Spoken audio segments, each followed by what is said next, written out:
Hello friends, नमस्कार सर्वांना. तुमचे स्वागत आहे कीर्ती फूड्स मोमेंट या चॅनलवर. आज आपण येथे बनवणार आहोत शरीराला उपयुक्त आणि गुणकारी अशी तिळाची चिक्की.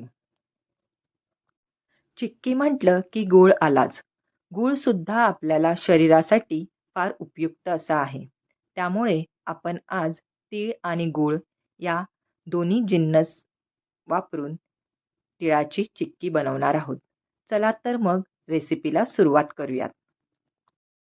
सर्वप्रथम मी येथे मध्यम आचेवर एक तवा घेतलेला आहे आणि त्या तव्यामध्ये 1 कप तीळ घेतलेले आहे आणि ते चांगले तीळ परतून घेत आहे.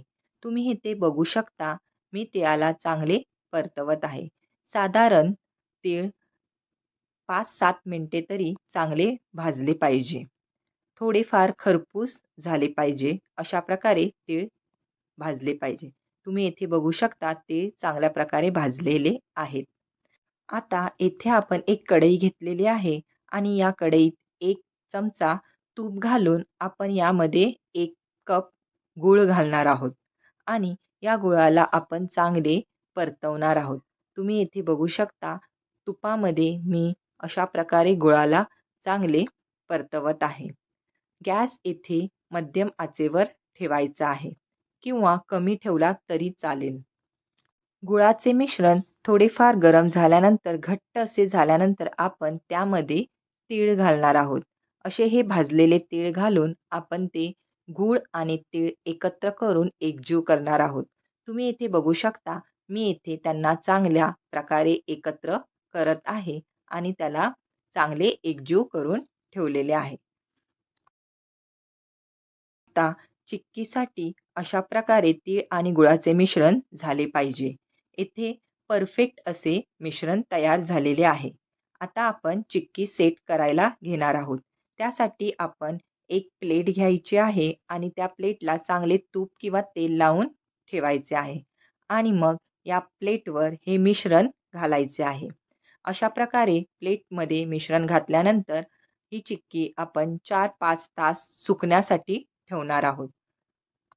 तुम्ही येथे बघू शकता, येथे मी प्लेटमध्ये मिश्रण काढून घेतलेले आहे आणि ते सुकण्यासाठी ठेवलेले आहे.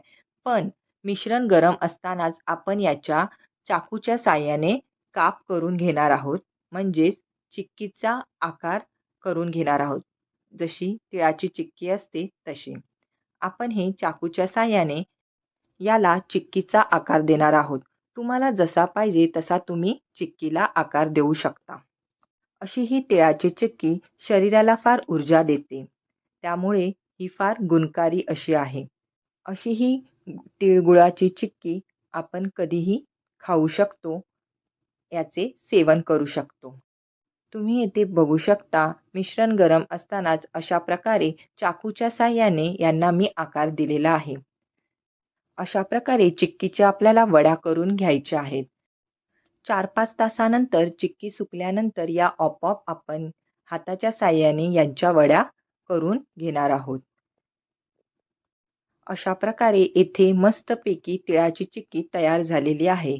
कडक, कुरकुरीत अशी ही तिळाची चिक्की खायला फार चविष्ट होते. तिळाची चिक्की शरीराला फार चांगली ऊर्जा देते आणि आपल्या शरीरातील हाडांसाठी सुद्धा ती उपयुक्त असते. चला तर मग तुम्ही सुद्धा अशी तिळाची चिक्की बनवा, खा आणि मस्त राहा. अशा प्रकारे तिळाची चिक्की जर तुम्हाला आवडली असेल तर रेसिपीला लाईक करा, शेअर करा आणि सबस्क्राईब करा. व्हिडिओ बघितल्याबद्दल धन्यवाद. Thank you all and bye bye. पुन्हा भेटूया अशाच नवीन रेसिपी घेऊन.